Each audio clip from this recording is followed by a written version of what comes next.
মোহাম্মদপুরে কোনো নেতা আছে নাকি রে? কোন জনতা? আরো জোরে। আমাকে মাগুরার মানুষ এত বেশি আশ্বাস প্রদান করেছেন যে আপনারা আমার পাশে থাকবেন, সেজন্য আমি মধ্য হোসেন, আপনাদের এলাকার সন্তান, আপনাদের ঘরের সন্তান, আমি মাগুরা 2 আসন থেকে স্বতন্ত্র নির্বাচন করার ঘোষণা করছি। আপনাদেরকে বলতে চাই, আমার বিরুদ্ধে যত মিথ্যা অপবাদ হোক না কেন, আমি আমার কাজ করে যাব। একই সাথে যেহেতু আমি তরুণ প্রজন্ম এবং জনগণের আকাঙ্ক্ষা বাস্তবায়নে কাজ করে যাচ্ছি, সেই হিসাবে আপনাদের কাছে আমার আহ্বান থাকবে, আমার নির্বাচনী খরচ হবে আপনাদের দেওয়া অর্থ।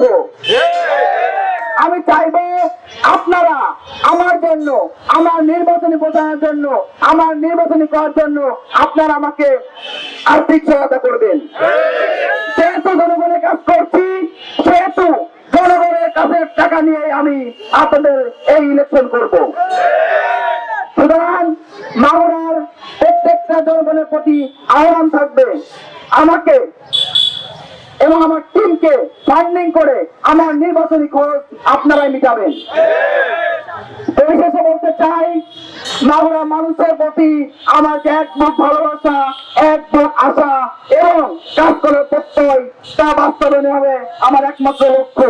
মাগুরার উন্নয়নের লক্ষ্য হবে আমার একমাত্র লক্ষ্য। মাগুরার মানুষের ভাগ্য উন্নয়ন হবে আমার একমাত্র লক্ষ্য।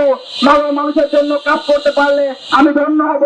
এবং 5 আগস্টে যারা 5 আগস্ট পর্যন্ত যারা সাহায্য করেছেন, যে সকল ছাত্র জনতা আজকে যেখানে দাঁড়িয়ে আছি, শহীদ আহাদ চত্বর, এই আহাদ চত্বর থেকে বলতে চাই, আমরা 1971 সালকে যখন ভুলতে পারিনি, আমরা 2024 সালকেও ভুলতে চাই না।